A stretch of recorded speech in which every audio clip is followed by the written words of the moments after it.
Okay, we have Greg Crowe, President and CEO of Silver One. Thanks for joining us, Greg. Thanks, Sean. Pleasure to be here. Thank you. Sure. So you got an immense background. Tell us about it. Been in the industry for over 30 years. Started out working for major companies, and then I got into the junior resource business. My last position prior to being with Silver One was with a company called Entree Gold. The thing about Entree Gold, I was the president and CEO for 12 and a half years, and they had a major ground position surrounding Ivanhoe's Oyu Tolgoi project in Mongolia. So I was the president and CEO. We developed that. We did a joint venture with Ivanhoe, brought in about $35 million. They had a big discovery on our property, which was the extension of the Oyu Tolgoi project.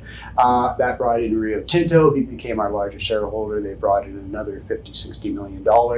And then we just proceeded to carry on. They had the ability to earn an 8% interest, while Entree retained a 20% non-dilutive position in the deposit. So that was a success. I retired in 2015, got a phone call 2016. Could I start a new company looking at silver? And I ended up being the president and CEO of Silver One. Never fails. Always come back, right? Well, I did try the retirement thing for 6 to 8 months. It just didn't work with me. Yeah, so it wasn't too exciting. Yep. Always happens. Okay, so got a great background. Talk about the company in general. Silver One started in 2016. It started out with some Mexican silver exploration projects, but kind of got intrigued when I had the opportunity in 2017 to acquire an interest, 100% interest, in the past producing Candelaria silver mine in the state of Nevada. So we entered into an agreement with then Silver Standard, who morphed into SSR Mining after doing an amalgamation with Alisar. And they were focusing on gold, so they were trying to get rid of a lot of their silver projects. We got a great deal on this project. Past producer, produced over 70 million ounces of silver. We managed to get 100% interest with no royalties back to Silver Standard for, in essence, approximately $3 million US in Silver One shares, no cash, and a $2.5 million payment on a reclamation bond, which we assumed in 2023, giving us a 100% interest in the project. Wow, sounds like a big project. What percentage have they already worked on their land? Well, they had a smaller area. We've expanded it with additional claims. They were focusing around the area of 2 big open pits and 2 big heap leach pads, which we have acquired. We have a lot of infrastructure. We've got paved roads, we've got power, we've got water resources on the project, and we have a historic resource that amounts to about 44 million ounces of silver at the measurement indicated. This is historic, and plus another 35 million ounces inferred. We've done about 25,000 meters of drilling around the 2 big pits, and with some additional metallurgical testing and down dip drilling on some high grade mineralization, we believe we can put out a fairly substantive resource, which could be, this is potential, larger than the historic resource. And with the metallurgical testing, we want to proceed with development and eventual production. Interesting. Excellent. All right, so you got that resource. What other resources do you have? Well, just let me finish with Candelaria, okay, because sure. It's a big regional structure, and off to the west of the 2 big open pits, we also have porphyry copper potential. We're finding good copper sulfide on surface. We're finding copper oxide on surface. We put down a couple of drill holes. We do have some scar mineralization and big alteration associated with the porphyry system. Need to do a lot more work, but so we could have 2 components at Candelaria. Actually, and copper just got listed as a strategic metal. Strategic metal, yeah. Correct. So Silver may follow. We'll see. Oh, interesting. Okay. Now, second project that we picked up, we have the ability to acquire 100%. It's called the Phoenix Silver Project in Arizona. right near the town of Globe, which is a big porphyry copper producing area. Freeport-McMoRan is immediately to the south of us, right along trend, and then Rio Tinto and BHP are developing the Resolution deposit in the same belt. We're at the northeast end of that belt in a higher silver district, and then there's some old silver mines up to the northeast of us as well. So we're in good company there. The thing we like about it is we're finding samples on surface that look like this. These were found with metal detectors, just either some on surface or just under the surface, about a meter and a half below the surface. This guy here probably contains about 80% silver. It's very, very heavy. That's great. First time show and tell. I love it. This guy here, I can't lift it. It weighs about 120 pounds.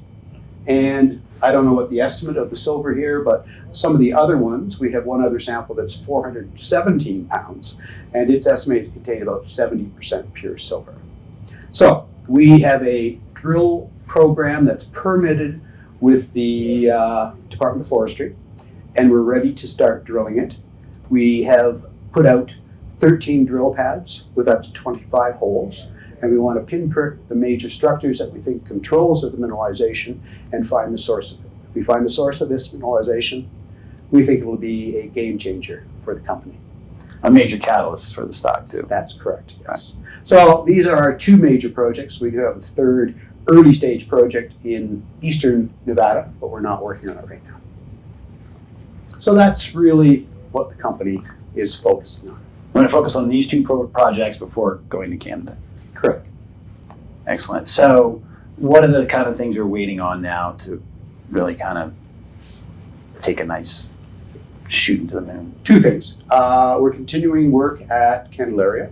We're looking at the metallurgical work at Candelaria that is going to tell us what are the economics of potentially putting it back into production. We've had good discussions with the BLM and the Nevada Department of Environmental Protection, who have told us that Kinross, who was a major producer on this property in the 1990s, never fully reclaimed it. Hence, we had to put on that $2.5 million bond on the old heap leach pad. Because they didn't fully reclaim it, the licenses are still valid, but they need to be updated. If we can get a mine plan to those departments, then they said it would be a matter of months, not years, to get the final permits. So we're very optimistic and we're moving forward as fast as we can. The nearer term catalyst is drilling the Phoenix silver. This we hope to do this fall or early winter. Excellent. So those are the two big things that are happening. So on your website, you says you have 636 load claims. Is that correct? Yeah, approximately, yeah. Is that surrounding these properties, in the properties, different? Yeah, different. There's 3 different properties. But, Okay. yeah, so. Wow, that's a lot. Mhm. How many acres does that cover? I think at Candelaria we've got about 13,000 acres. Down at Cherokee we've got about 9 or 10,000 acres, and then down at Phoenix Silver it's a smaller project. Right. 6,000 acres maybe.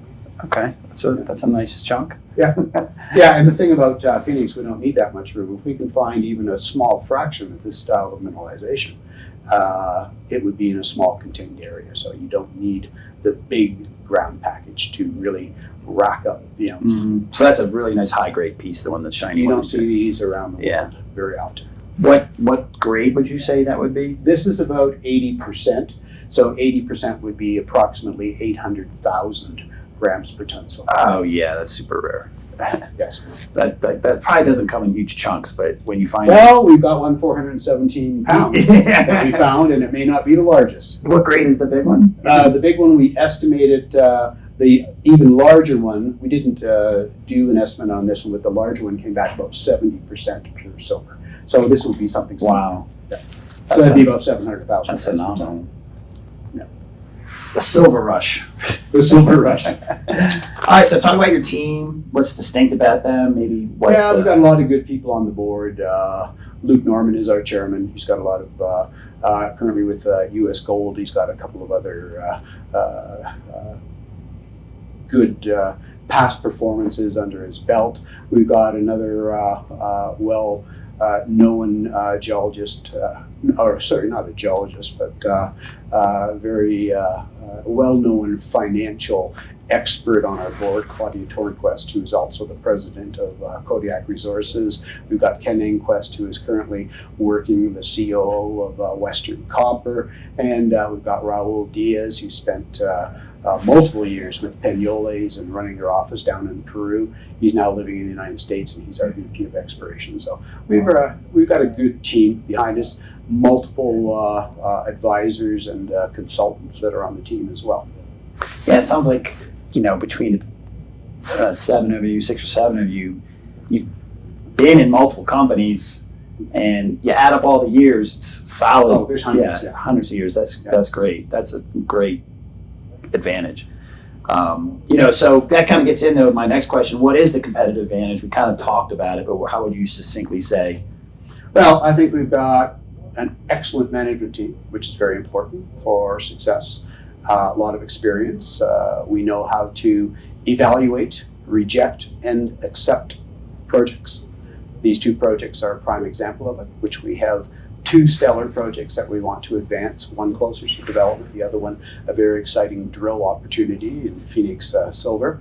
And I would say those are our competitive advantage. You can look at other junior companies that have exploration projects, but they're nowhere near the caliber of these projects.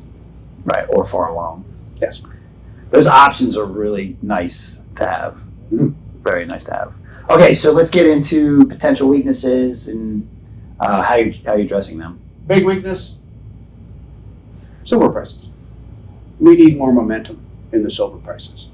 $23 is good. I mean, in comparison with a few years ago when it was at $12, $13, it's good. Mm-hmm. But still, the momentum's not there. We want to see more of a surge in silver prices, particularly as we move into the electrical revolution, shall we say. Right now, they're a little bit hampered because things are dampened with the downturn in the Chinese economy, which was a big importer of silver. And silver, unlike gold, is about 65 to 70% industrial usages. However, India seems to be starting to take up the slack. We're mining about 800 million ounces of silver a year worldwide, but we're consuming about 1.2 billion. So we're in deficit. Where does that shortfall come from? It comes from recycling, scrap metals, etc. But that's going to be depleted in the not too distant future, which puts a lot of pressure if you want a real electronic revolution. Yeah, wow, that much in recycling silver. Some, and that's interesting. And scrap. Yeah, doesn't seem to be that efficient. No. Yeah. So we need more mines. And plus Right. We're seeing jurisdictions like Mexico, which is the world's leading producer in terms of a country on silver. They're putting in new regulations which are not mining friendly. So is this going to hamper Mexico's position as the number 1 producer of silver? Don't know. Interesting. Well, And we're in Nevada, which is the silver state. yeah. And we're in Arizona, which is the number 2 jurisdiction, according to the Fraser Institute, for mining in the entire world. Interesting. Okay. Excellent. Well, it sounds like okay, so that's the market weakness. What's more of a corporate challenge or weakness that I guess you the can only address? thing is, it's a little bit more difficult to be raising monies right now. People are a little more reluctant, not as risk-friendly, shall we say. But we have a very good, solid base of shareholders. We've never done a brokered financing. Everything we've done is private placements, and we keep going back to our original shareholders. For instance, we did a financing in April. It was only 5 million Canadian. But we had demands for over 8 million Canadian, but we had to cut it off at 5 million. Mm-hmm. Of that 5 million, Eric Sprott put in 1 million, which was the maximum he could put in, about 20%. And that was the 4th time that he had invested into our company. He's now currently our largest shareholder at about 17%. Interesting. Okay, so what is the shareholder mix? You've got that some private investors, but what about the rest? Yeah, we've got some funds in there. We've got Commodity Capital out of Zurich. We've got a couple of other ones out of Europe that are involved in our company. We've got the Phoenix Group out of Southeast Asia. And we've got a couple other funds. We've got about 20 small funds that are in there that make up probably about 30 to 35% of our shareholders. Management has around 4 or 5%, but with our options, which are about 13.5 million options that we also spread out among our consultants and advisors, we probably make up 10%. So rest is just shareholders. Retail. Yeah. Yeah. Interesting. Okay. So let's talk about some timelines, best case, worst case, and some of the you've talked about some of the catalysts in there. So timelines would be, if we can get our act together, we need to do another little financing. We used up most of that $5 million to pay off that reclamation bond to get 100% of Candelaria. We'd like to be drilling Phoenix Silver probably this November or December. We'll see how things go. If market conditions are a little soft right now. But we did that financing in April in soft conditions, and as I said, we had $8 million demand on a $5 million financing. So we do have some good shareholders. And I've been at this conference here. I've had multiple meetings today. A lot of interest, particularly when we start showing them these types of samples. They get very excited. Yeah, it's funny. You come to a conference like this, and there's very little show and tell. Yeah, here's the show and tell right here. Yeah, there you go. That's interesting. Well, you definitely got some high grade there. Yeah. Well, good. So then that timeline is like the first 6 months. You're talking about 6 months a year. Yeah, and then we're doing the metallurgical testing at Candelaria. Once if we can get some more money in the company, we want to do some drilling there, expand the resource, and then put out a resource update. But that's probably within 12 months, I'd say. And then we want to put out a economic study as well. And with that, we can make a decision. Do we then put an official mine plan in with the BLM and the Nevada Department of Environmental do we do that? And if so, how long would it be before we could actually be in production? It's going to be dependent on silver prices too. Right. Yeah, typical, when you go through those agencies, it's typically how many years? Oh, it can be years. It could be 5 years. It could be 7 years. Yeah. If we look at the Tolgoi project, which I was involved with my previous company, discovery 1995, first turn in the dirt was 2011. So wait, how many? And capital costs at that time were about 12 billion, and they're now up to 15 billion. Wow, interesting. Yeah. Okay, so how many years of runway do you have, or months, before you have to go to the capital markets again? Well, as I said, I want to do it before we do the drill program in November. So, do another little raise. Okay, all right, got it. Excellent. Well, it sounds like you got some investors that are, been with you for a while, have a lot of faith in you guys, so it doesn't sound like it'll be very hard to do. We hope so.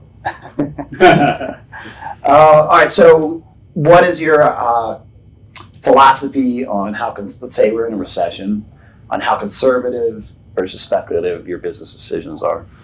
Yeah, well, we want to look at midterm to long term as well. Short term, you can pull your hair out trying to guess what the markets are going to do tomorrow or in 2 weeks' time, whatever. It's just not worth doing. So we look at more midterm. We've got some good projects that are going to take some time to develop. Candelaria could be a year, could be 2 years before we make that decision to go into production. But if we are successful at drilling at Phoenix Silver, we might push that a little more rapidly if we can. So, we look at that. We look at the silver prices. We look at what the factors are that could affect silver prices. One of the biggest things that affects silver prices, of course, is the US dollar index, which goes up and down. Is it threatened by the BRICS potential currency? Not in the short term, but perhaps in the longer term it might be. And also we look at things like debt. You got $32 trillion in debt here in the US and growing by several hundred billion deficit every single year. Is that going to increase, and how are you going to tackle that? That adds a big risk component to the US dollar. Are we going into recession? Are interest rates going to come down? Interest rates comes down, US dollar index comes down, and people like to go back into silver again. gold. So we're monitoring all those things all the time. Yeah, for sure. And what's interesting is the gold-silver ratio. Silver is, very undervalued compared to gold. Well, we believe so. Yeah. I mean, gold-silver ratio traditionally on average has been in the 40 to 60 range. It's been as low as 30, as high as 120. During COVID, it was as high as 120. Right now, you're sitting around just over 80. We saw a few weeks ago, it was down to 75, came back up again because the dollar rallied. The US dollar index went up to 104, 105, but we've seen it down as low as 97 not too long ago. So we're watching these things, we're monitoring them, and we live in hope for silver. The demand for silver in the future is looking very optimistic. We're looking at an additional 200 to 300 million ounces just in the electric vehicle and solar panel industry in the next 2 years. And then by 2030, we're looking at an additional 800 million ounces of silver being in demand. Yeah, so more than gold. In terms of demand for Well, sure. I believe, and Yeah, I if we believe see so, that's too. true, then we're going to see the gold-silver ratio change dramatically. Right. Normalize, and it's a better investment in my opinion. I'm more of a silver bug personally. I don't like silver. So you can let me take the card home, or You can take the card home as long as you can lift that. Yeah. Well, excellent. That sounds like you got a great potential opportunity. How do potential investors keep up with your company? Well, essentially, we can go to our website, www.silverone.com. We trade on the 3 exchanges, TSX under SVE. We trade on the OTCQX, SLVRF, and then we trade on Frankfurt as well. Can't remember that symbol. I don't look at it that often. I should look at it more often, but I don't. And then you can always reach out at the back of our corporate presentation. You'll see our investor relations fellow, Gary Lindsay. His contact information is there as well. Excellent. And does Sprott or Edward Casey ever talk about your company? Casey, no. I don't have contact with Casey, but Okay. Sprott periodically, but he's kind of backed off a little bit, and he's not as active. He used to have that weekly update on silver and gold, and I notice he's not doing that right now. So maybe he's taking a little breather as he relooks at uranium and lithium. Yes. Interesting. Well, great. It's been a great interview. I really appreciate your time. Any last words you want to give? Nope, but anybody who's interested, just reach out to us, and we'll get back to you as soon as we can. Great. Thanks so much, Tom. Thank you. Thanks, Sean.